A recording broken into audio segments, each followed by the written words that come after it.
अस्सलाम वालेकुम गाइज़, मैं खैरियत से हूँ और मुझे उम्मीद है कि आप भी खैरियत से होंगे। गाइज़, हम आपके लिए आज एक मुनफरिद वीडियो लेके गाइज़, अगर हमारी वीडियो आपको अच्छी लगी तो लाइक, कमेंट्स एंड सब्सक्राइब करना मत भूलें। आज हम बात करेंगे बेड वेटिंग के बारे में। बच्चों का बिस्तर में पेशाब का निकल जाना। अगर आप इस मसले की वजूहात और इसके इलाज के बारे में जानना चाहते हैं तो ये वीडियो आखिर तक लाजमी देखना। बेड वेटिंग क्या होती है? What is bed wetting?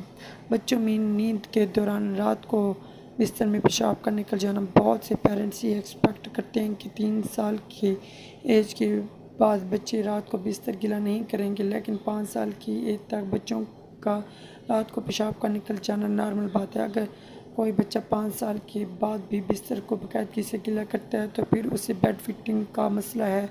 इस मसले को मेडिकल टर्मिनोलॉजी में नॉकटर्नल इंक्रोसिस कहते हैं। बेड वेटिंग काफ़ी मसला है। 20% बच्चे 5 साल होने के बावजूद भी बेड वेटिंग करते हैं। तकरीबन 10% बच्चे 10 साल के बाद भी बेड वेटिंग करते हैं। What causes bed wetting?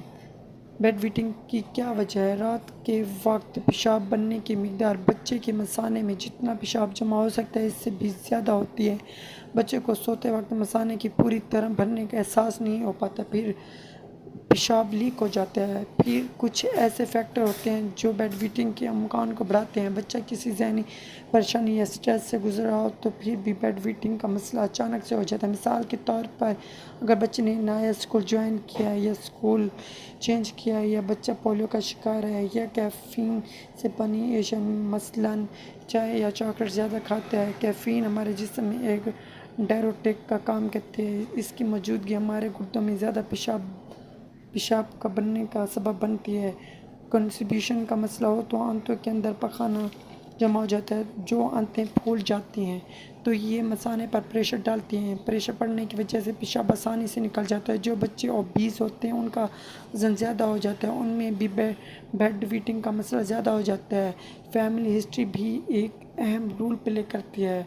जो माँ बाप बचपन में पेशाब करते हैं उनके बच्चों में भी बेड वेटिंग की बीमारी होती है। कुछ ऐसी मेडिकल कंडीशन होती है जिनकी वजह से बेड वेटिंग हो सके, जैसा कि यूरिन इन्फेक्शन या डायबिटीज़ का होना। पेशाब का निकल जाना इन बच्चों में आम होता है।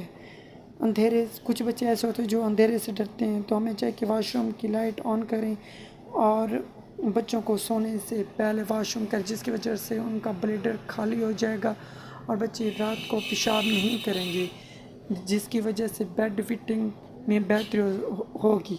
और हमें बच्चों के साथ अच्छे से बात करनी चाहिए, उनके साथ गुस्सा नहीं करना चाहिए, जिसकी वजह